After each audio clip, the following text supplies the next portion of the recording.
What's up YouTube, Webbers5 here coming at you today with my 4th place local Spellbook Endymion deck profile.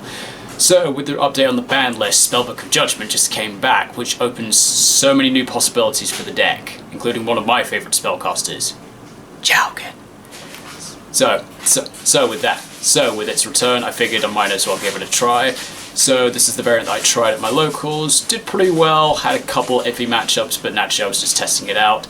But I'm quite happy with how it turned out, so without further ado guys, let's get into the profile. Okay, so starting the profile off guys, the Endymion engine as always, not that it's changed very much not that it ever really changes between videos, so it's 3 Mighty Master, 1 Reflection, 1 Magister, 1 Servant, and then 3 Mastery. I have noticed some people have been changing their builds of playing 2 Reflections. I'm still sticking with 1, though I am noticing that people playing 2 are simply for the reason of the natural Absolute and Cross Sheep combo, which I'm not currently using because I needed to make space for other things. But yeah, currently keeping the engine at that size until such time I can change it as necessary. Then moving into the mythical beasts. I've made a small change, but may change back at some point. 3 Master Cerberus, 2 Jackal King, 1 Jackal, and 3 Institution. So I opted to follow some advice I've had on some fast profiles. Sorry, let me just move that across. Brought back in Jackal just because it's an easy monster I can search off Institution to start generating spell counters quickly. I find game 1 it's pretty useful if I want another way to try and turbo out the other Jackal as the Jackal King as a monster negate. But I'm finding for games 2 and 3 it's less crucial, so I'm opting usually to side this engine out because naturally, as much as I like Institution for its ability to search anything, it's only really good if I hit and Master Cerberus, which is very rare in my hands, so taking this out, taking the bottom 4 out, getting games 2 and 3 I find is quite useful.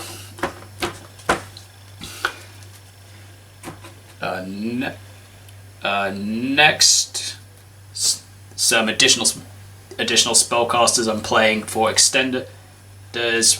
Currently at 2 Magician Souls. Cut this from 3 to 2 to make space for other stuff. And the other additional spellcaster I'm playing, which is essentially my Spellbook of Judgment target. Obviously, I'm picking the best target. 1 Longyuan the Spiritualist. Locks both players out of special summoning, which is typically the best way of how you can win the game right now.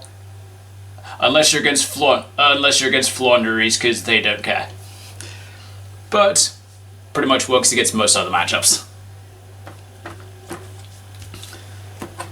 And now, moving into the Spellbook engine, naturally to accommodate Spellbook of Judgment, I've increased the amount of Spellbooks I'm playing quite dramatically, so I'm now playing 2 Magician of Prophecy. Sorry guys about the positioning, mine's an ultimate rare, so a bit of glare from the lighting. 3 Spellbook of Secrets, 2 Spellbook of Knowledge, and then my one-ofs being 1 Spellbook of Judgment. So I'm so glad that this card is back. It's so much fun now that I'm playing it, and I'm finding an Endymion because of pendulums. It's really easy to resolve it for a lot of spells. And then one-ofs that I'm playing: 1 Spellbook of Power, 1 Spellbook of Wisdom, and 1 the Grand Spellbook Tower. So my ratio on these guys is for a couple of reasons. Besides the reason that they're ones that I owned. So I have been noticing that people that I'm starting to use the Spellbook package, they're going with pretty much the first sets that I've shown, but rather than the last 3 that I'm playing, some people are opting to play Spellbook of Fate, Spellbook of the Master, and Spellbook of Eternity. Naturally, those 3 work really well together. The only reason I'm using them is quite simple, guys. I don't own a copy of Spellbook of Fate because it's really pricey right now ever since Judgment came back. I also wanted to test my variant as it was before just going into Fate, because For those who have seen my past profiles, I like to opt in playing Necrovalley, and if I'm using that, then naturally I can't activate Spellbook of Fate anyway.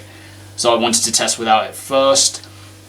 And naturally, if I'm not playing Spellbook of Fate, because I wouldn't be banishing Spellbooks, then I've got no reason to be playing Spellbook of Eternity to put one back. And for the moment, I didn't really feel the need of wanting to pick up Spellbook of the Master, so that's the only reason I'm not using that engine. But for the 3 cards that I've chosen to play, I'm finding it pretty useful. So, Spellbook of Wisdom can make a spellcaster immune to the effects of other spells or traps. So, functions quite well for me because it means I can protect one of my negates from infinite impermanence, or I can protect one monster from being affected by, say, Dark Ruler No More or Evenly or Forbidden Droplet. Because with Droplet, it's debatable depending if my opponent sends a combination of a monster and a spell, because then naturally I can't respond at all. However, if my opponent just goes Dark Ruler No More, I can just go Spellbook of Wisdom. I can go Spellbook of Wisdom, choose one of my monsters, and then make it unaffected by spells. That lets me keep 1 disruption on my opponent. Spellbook of Power I simply chose because most of my monsters, other than Master Cerberus that can boost its own attack, I don't really have many ways of getting really big monsters on board, so I thought Spellbook of Power might just give me that extra bit of buff. It also proved very useful during my last tournament, during the round when I was playing against Labyrinth, because their boss monster has like 2,900 points, so I did this on Endymion. I was able to attack over, and then I got the second effect of power, which was to rotate for a new spellbook, which was pretty useful. Grand Spellbook Tower I put in.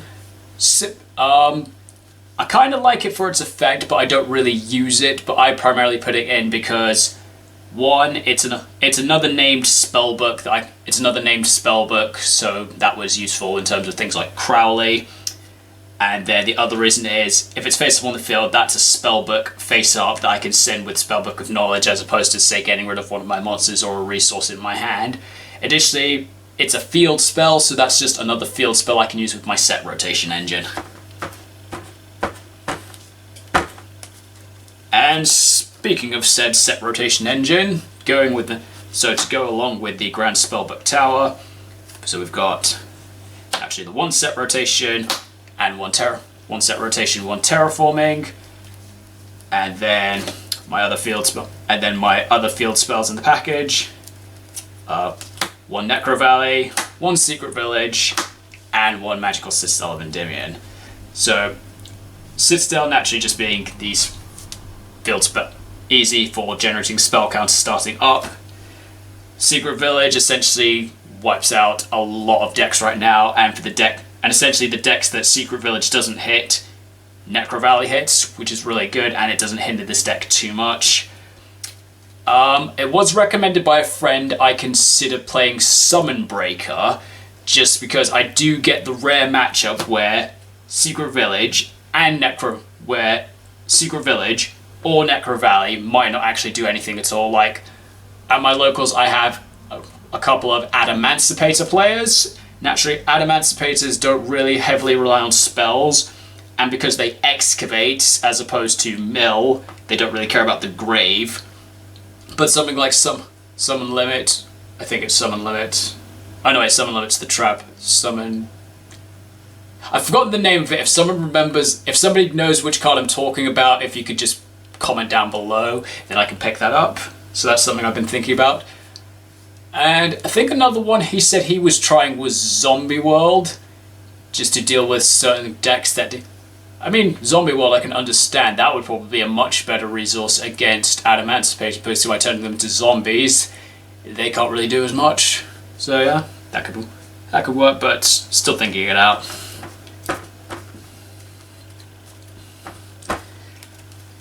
And then the last cards in the main deck, my trio of one-ofs, 1 Call by the Grave, 1 Instant Fusion, and 1 Upstart Goblin. Okay, and then from there, guys, going into my extra deck,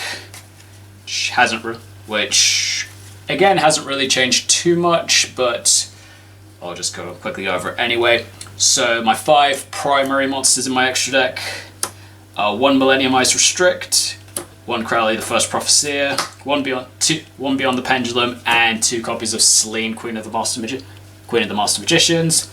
So Millenniumize is my instant fusion target, Crowley to set up the Spellbook engine, which is now quite stronger now since I've got more Spellbook options that I can use, so he's more easy to resolve.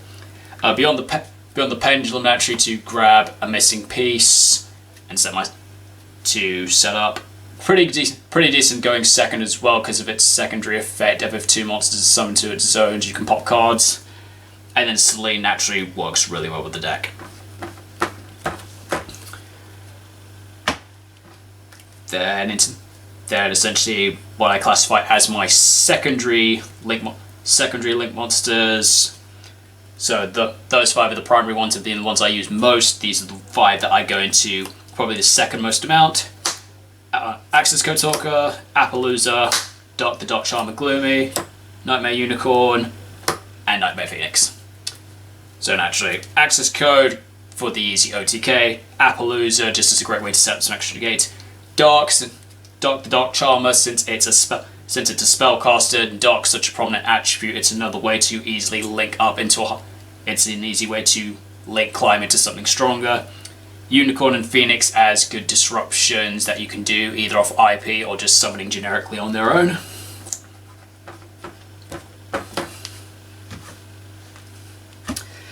And then my last 5, which essentially I classify as my situationals. So 1 Relinquished Anima if my opponent's foolish enough to summon something in front of an extra monster zone. IP Masquerena so I can link into something else.